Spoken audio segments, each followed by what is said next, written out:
baseba ne banyevu rero njagala kwogera ku kukyama kw'abagolezi ba Yesu Kristo abali munsi bemuraba mu madini n'amakanisa g'enjawulo. Mbategeeza kati nti mukyamye mubuze olw'obutamanya byawandikibwa, kubanga Yesu Kristo yenyini yayogera ekinaaba obubonero bunaalaga abagoberezi be abatuufu n'obubonero bw'abatali babe, naye omutawana oguli olw'obutamanya byawandikibwa temusobola kubyawula. Naye Mukama waffe Yesu Kristo yayogera n'agamba nti bannabbi b'obulimba balijja ne bakristo b'obulimba balijja mu nsi era balikola obubonero n'ebyamagero era balikyamya bangi. Mukama waffe Yesu yennyini yayogera ate nti abange balibalabira ku bibala byabwe byawandikibwa biraga bulungi, bikiraga bulungi, newankubadde sisobola kati kulambula buli kyawandikibwa n'ebigambo bye njogera mwabiwulirako era mubuuliranga biri mu byawandikibwa. Naye kaakano mbategeeza baseba ne banyabo obubonero busatu obulaga okukyama kw'abagolozi ba Yesu Kristo kuli mu nsi. Mpozi mbategeeze lwaki okukyama weekuli, lwaki okukyama okwo weekuli. Busooka mbategeeza nti enjawukana ze mulaba mu bagolozi ba Yesu Kristo abali mu nsi kati, abali mu Uganda, nga bona amadiini, bano bakatoliki, bano baprotestanti, bano basibeniside, buli diini egamba ginaayo nti muli balimba. Omukatoliki takkiriza nti muprotestanti wa mazima, nedda. Omusibenisi takkiriza nti abalala ba mazima, nedda. Naye bonna balina bayibuli emu, bonna bakkiriza Yesu Kristo omu, naye nga bonna baayawukananga mubalaba. Mulaba amakanisa gonna g'abalokole, bano ba Bujingo, bano ba Serwada, bano ba Senyonga, bano bonna kabwanango. Buli musumba alina yateeka abagolezi mabega we. Ekibi kino kyenjawukana ekiri mu bo ke kabonero akalaga nti okwagala kwa Katonda tekuli mu bo, okwali mu Yesu Kristo kwayogerako mu Yokaana 15 olunyiri lw'omunaana lw'omwenda kutuuka ku lw'ekkumi. Walagira nti mubeere mu kwagala kwange nange nga bwe ndi mu kwagala kwa Kitange. Mbategeeza nti enjawukana zino ate zikontana n'okwagalana etteeka Yesu Kristo yalagira mwagalanenga mweka na mweka, ensi kwegenda kubategeera ndi mwe bange. Etteeka liri mu Yokaana enjiri sura 13 olunyiri lwa 34 okutuuka kwa 35. Ate enjawukana zino ze mulaba eziri mu bagolozi ba Yesu Kristo kabonero akalaga nti obumu Yesu bwe yagala mu kanisa ye tebuliwo. Obumu bwali bwa kulaga ensi, bukakasa ensi nti Katonda ye yatuma Yesu Kristo ku nsi. N'olwekyo okwagalana n'obumu ke kabonero akanene akalaga nti abagolezi ba Yesu Kristo bali mu nsi bonna bakyama, kubanga byombo bisatu bye njogedde tebabirina. Akabonero akalaga nti omwoyo wa Katonda sitali mu bo, kubanga omwoyo wa Katonda tayinza okubeera mu bantu abataagalana, tayinza okubeera mu bantu abakyawagana, tayinza okubeera mu bantu batali bumu, abatalina kamwa kamu, abatalina omutima gumu n'emmeeme, okusalawo kumu, ebigendererwa bimu, okulowooza okumu. Omwoyo wa Katonda tabeera mu bantu abatali ekyo. Ate omwoyo wa Katonda obutabeera mu bo kabonero akalaga nti tebazaalibwanga mwoyo, tebazaalibwanga mulundi gwa kubiri nga Mukama waffe Yesu Kristo bwe yalagira. Tebazaalibwanga mwoyo, bakyali mu buzaaliranwa bwa Adamu eyayonoona, kubanga mu buzaaliranwa bwa Katonda temuli bukyalina enjawukana ze balimu, ate temuli abalina mwoyo wa Katonda babali ebibala by'omwoyo n'ebibala by'omusana. N'olwekyo enjawukana kabonero ka kukyama kwabwe. Naye bwe mulaba ku Bayibuli basoma babuuka muganji ba Katonda, nedda. Akabonero akalala akalaga okukyama kwabwe bategeeza nti obukulembeze bw'amadiini n'amakanisa obuli mu nsi kati si bwe Yesu Kristo bwe yalagira, kubanga abantu abayitibwa abalunzi b'ekisibo aboogerwako mu Bikolwa by'Abatume sura 2 n'olunyiriri okuva ku bw'osoma lwa 17 ate n'obuuka n'ogenda ku 28 n'29 ojja kusanga Pawulo ayogera ku mulunzi w'ekisibo.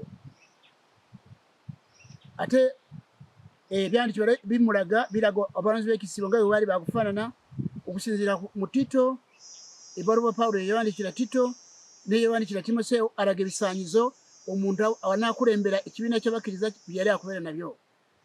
Abantu bonna abali mu madiini n'amakanisa abali mu nsi kati ebyo bisaanyizo tebajja nabyo okukulembera abakkiriza.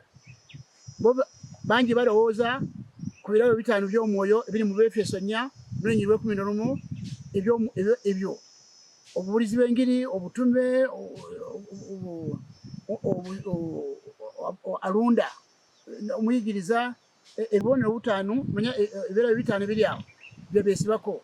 Naye mbategeeza nti bw'oba ne Bayibuli yo njagala otunulire omusumba ali mu birabo 5 by'omwoyo ayitibwa omusumba. Ojja kumusanga nti muntaputa oba mu nzivuno ebyawandiikibwa bw'odda mu Bayibuli zino ennene ezivunula ebyawandiikibwa nimukulaga pasita yaani ali mu birabo 5. Oyo pasita ali mu birabo 5 ebyawandiikibwa mu nzivuno ebyawandiikibwa ayitibwa pasita teacher oba ye muyigiriza musomesa ng'abalala. Mumusomesa mu babulizi b'enjiri abo bantu bajja nga tebazana bisaanyizo eby'abalunzi b'ekisibo, n'ekyo abo be bakola omulimu gw'okubula enjiri. Naye abalunda ekisibo, abalunda ebisibo baali balala, baali bakulondebwa olw'ebisaanyizo. Byetaaga abantu abatuuse abalabaganya n'omuwandiisi nze kennyini basobole okunyoyoka bulungi obukulembeze obw'ekkanisa bwe bwali bakubeera. N'olwekyo ojja kukisanga nti bw'osoma pasita munoonye mu Bayibuli ennene ezivunula ebyawandiikibwa gye biva mu Lugiriiki mu Luki, mwetegereze mulabe bigamba ki pasita oyo si ye mulunzi w'ekisibo gwe bayita musumba, gwe muyita omusumba. Kati okusooka bano beeyita basumba, beeyita baani ba reverandi manya ba bishopu, ebyo byonna si bituufu kubanga omulunzi w'ekisibo ye yali wakubeera omulabirizi, yali wakubeera oba pasita yali wakubeera omulunzi w'ekisibo, omulabirizi waakyo oyo ayogerwako mu byawandiikibwa ne Peetero amwogerako. Ekisooka Essula 5 bw'otambulira awo ojja kumulaba nga mwogerako. Amakulu gaakyo kye mbategeeza nti abakulembeze b'amadiini n'amakanisa bali mu nsi kati Bayibuli tebalina, bakyereeta ng'omususi wa mwenvu. Ebyawandiikibwa bino tebibalina kubanga si balunzi b'ekisibo aboogerwako mu byawandiikibwa abaali bakujjanga n'ebisaanyizo nga n'ebisaanyizo ebiragirwa mu byawandiikibwa bye baali bakubeera nabyo.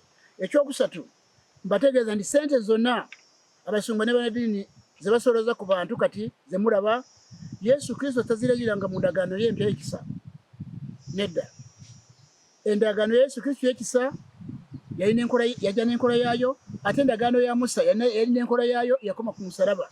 Yesu bwe yafa ku musalaba, endagaano enkadde yali emaze kuyimirira nga tuyingidde endagaano mpya. Awo watabula bangi. Naye mbategeeza nti bino byonna by'okukyama kw'abagoberezi ba Yesu Kristo abali mu nsi kusibuka ku kintu kimu. Mbategeeza nti waliwo Adamu bwe yonoona, Katonda n'asuubiza omukisa gw'amawanga gonna Ibulayimu. Mbategeeza Adamu bwe yonoona, ensi eno yafuna ekizibu ekitagambika. Abantu ensi eno yakolimirwa Katonda, omuntu Katonda namukolimira, omuntu nava mu mikono gya Katonda n'adda mu mikono gya Sitaani, wamma omuntu n'ayingira ebizibu. Kyemona wadde bajjajjaffe babadde mu kulagulwa, babadde mu kukola kinga ensi balemeredde kubanga eno nsi yakolimirwa. Katonda awe kyama abikulira ekyama Ibulayimu ng'alangirira omukisa gw'amawanga gonna, ng'amusuubiza amawanga gonna galira mu mukisa. Omukisa gw'amawanga gonna ogwo abantu abali mu nsi kati tebagufunanga. Katonda gwe yasuubiza Ibulayimu mu lubereberye Sura 12:3 n'olubereberye Sura 22:18. Ogwo omukisa ogwo Yesu Kristo yasuubizibwa okuguleeta mu nsi. Guli mu Bikolwa by'Abatume Sura 3 olunyiriri 2:5-2:6. Naye mbategeeza omukisa ogwo gwali gwakuleeta emirembe ku nsi. Ogwo omukisa abantu bali mu nsi tebagufunanga era tebagumanyi.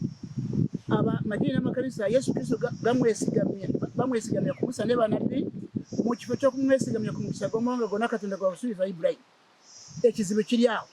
So nga Musa ne banabi bawe umulimo kuranga Yesu Kristo kyoka nibakomao Yesu Kristo cyamureta cyamuwana muguru yari aze areso mukisaga mwanga gona katonda gwasubiza Ibrahim ugo mukisago amadini amakanisa gale musi tigagumanyanga ko abantu bamanye mugisa motoka mayumba nataka gwe manyise ente biki nete abaina sente bagaga bavundu tebaina mirembe mukisa gwali gwa kuleta mirembe ku nsi basebo ne banyebo abantu abali musi bakufunanga kwanga gano madini gali musi tegagumanyi n'amakanisa tegagumanyi n'ekyo bwandisi bwona bwe kuleta ensenti fune mirembe mutegere mukisa guno gufanana gutya era gwali gwa kutukiriza gutya era bulamu bwa buli muntu n'ekyo mbategeeza kati nti okukyama kamadini n'amakanisa amadini gemulaba mu nsi gonna abanadini bali mu nsi bonna ziringa sente za fake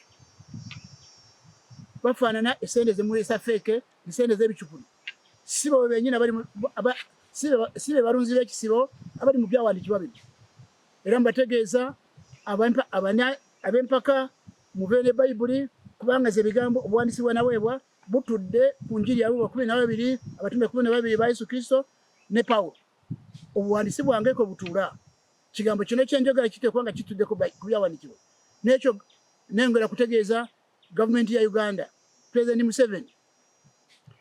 Museveni ba minister parliament abaji muone urucha runo ensigwe wadde okutunula ebyo obufuzi ngekyo kuddamu gutuna emundu ngekyo kuddamu kyenseno gutuna magezi go munsi ebigambo by'abantu ebyo nedda ensi ekyuke itunulye ku lya Katonda ebintu byafiirawo byasoberawa kubanga mbategeeza nti awatali